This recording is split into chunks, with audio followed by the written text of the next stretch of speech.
എല്ലാവർക്കും ലതാസ് വേഡിലേക്ക് സ്വാഗതം. എൻ്റെ ചാനൽ ഇഷ്ടപ്പെടുകയാണെങ്കിൽ ഒന്ന് സപ്പോർട്ട് ചെയ്യാൻ മടിക്കരുത്. ഞാനിന്ന് വന്നിട്ടുള്ളത് ഇൻസ്റ്റൻ്റായിട്ട് നമുക്ക് വളരെ എളുപ്പത്തിൽ ഉണ്ടാക്കിയെടുക്കാൻ പറ്റുന്ന ഒരു കാരമൽ പുഡിങ്ങിൻ്റെ റെസിപ്പി ആയിട്ടാണ് കേട്ടോ. അതിനായിട്ട് ഞാൻ എടുത്തിട്ടുള്ളത് ചോസൻ്റെ ബ്രാൻഡാണ് ഞാൻ എടുത്തിട്ടുള്ളത്. ഇതിന് മുന്നേ ഞാൻ ബേക്കേഴ്സിൻ്റെ പുഡിംഗ് മിക്സ് വെച്ചിട്ടും ചെയ്തിട്ടുണ്ട് കേട്ടോ. ഇന്നിപ്പോൾ എൻ്റെ കയ്യിലുള്ളത് ഇതാണ്. അതുകൊണ്ട് ഞാൻ അത് നിങ്ങളായിട്ടൊന്ന് ഷെയർ ചെയ്യാമെന്ന് വിചാരിച്ചു. നമുക്കിതൊന്ന് തുറന്ന് നോക്കാം കേട്ടോ. നമ്മളിത് തുറന്ന് നോക്കുമ്പോൾ ഇതിൽ 2 പാക്കറ്റാണ് ഉണ്ടാവുക, ഒരു വലുതും ഒരു ചെറുതും. അപ്പോൾ വലിയ പാക്കറ്റിൽ ഇതിൻ്റെ പുഡിംഗ് മിക്സിൻ്റെ പൗഡറാണ് കേട്ടോ. ചെറിയ പാക്കിലുള്ളത് കാരമൽ സോസാണ് കേട്ടോ. നമുക്ക് ഇത് പൊട്ടിച്ചിട്ട് നമുക്ക് ആവശ്യമുള്ള പാത്രങ്ങളിലേക്ക് മാറ്റാം. ഞാനിപ്പോൾ ഇത് 4 ബൗളിലേക്കാണ് കേട്ടോ മാറ്റണത്. നിങ്ങൾക്കിതിപ്പോൾ 1 ബൗളിലേക്കോ 2 ബൗളിലേക്കോ അത് ഓരോരുത്തരും ഇഷ്ടം പോലെ ചെയ്യാം കേട്ടോ. ഞാനിപ്പോൾ ആക്കിയതാണ് ഞാൻ പറഞ്ഞത്. ഞാൻ 4 ബൗളിലാക്കി വെച്ചിട്ടുണ്ട്. ഇനി നമ്മൾക്ക് ഇതിലേക്ക് ആവശ്യമായിട്ടുള്ളത് 1/2 ലിറ്റർ പാലാണ് കേട്ടോ.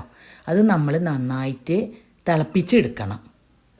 ഇതിൽ കാണുന്ന പോലെ പുഡിംഗ് മിക്സ് നമ്മൾ തിളയ്ക്കുന്ന പാലിലേക്ക് ഇട്ട് കൊടുക്കുക. കട്ടകളില്ലല്ലോ എന്ന് ഉറപ്പ് വരുത്തണം. നന്നായി ഇളക്കി കൊടുക്കുക.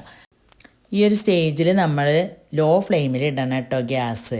പിന്നെ ഈ പുഡിംഗ് മിക്സ് ചേർത്തതിൻ്റെ ശേഷം നമ്മളൊരു 3-4 മിനിറ്റ് നന്നായി ഇളക്കണം. അതിന് ശേഷം ഗ്യാസ് സ്റ്റവ് നമ്മൾ ഓഫ് ചെയ്യുക. എന്നിട്ട് നമ്മൾ ഇത് ഒരുപാട് തണിയാൻ കാത്ത് നിൽക്കണ്ട. ഒരു ഇളം ചൂടിൽ തന്നെ ഇത് നമ്മൾ കാരമൽ സോസ് ഒഴിച്ച് വെച്ച ബൗളിലേക്ക് മാറ്റുക. കാരണം എന്താണെന്നറിയോ, ഇത് കുറച്ച് നേരം നല്ല തണിയാനായിട്ട് നമ്മൾ വെച്ചിട്ടുണ്ടെങ്കിൽ ഇത് സെറ്റായി പോകും. അപ്പോൾ നമുക്കിത് പാത്രത്തേക്ക് ഒഴിച്ചാൽ അതിൻ്റെ ആ ഒരു ഇത് പറ്റില്ലല്ലോ. അതുകൊണ്ടാണ് നമ്മൾ അധികം തണിയാൻ കാത്ത് നിൽക്കണ്ടെന്ന് പറഞ്ഞത്.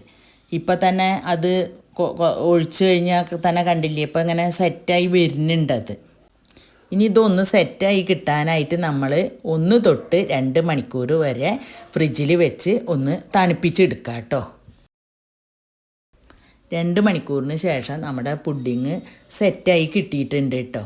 നമുക്കിനി ഇതൊരു പ്ലേറ്റിലേക്ക് മാറ്റി നോക്കാം. ഇതപ്പം നമ്മുടെ ടേസ്റ്റിയും ഈസിയും ആയിട്ടുള്ള കാരമൽ പുഡിങ് ഇവിടെ റെഡി ആയിട്ടുണ്ട് കേട്ടോ. ഇത് വളരെ എളുപ്പത്തിൽ ആർക്ക് വേണമെങ്കിലും ഉണ്ടാക്കിയെടുക്കാൻ പറ്റുന്നതാണ് കേട്ടോ. ഇനി അടുത്തൊരു വീഡിയോയിൽ കാണാം.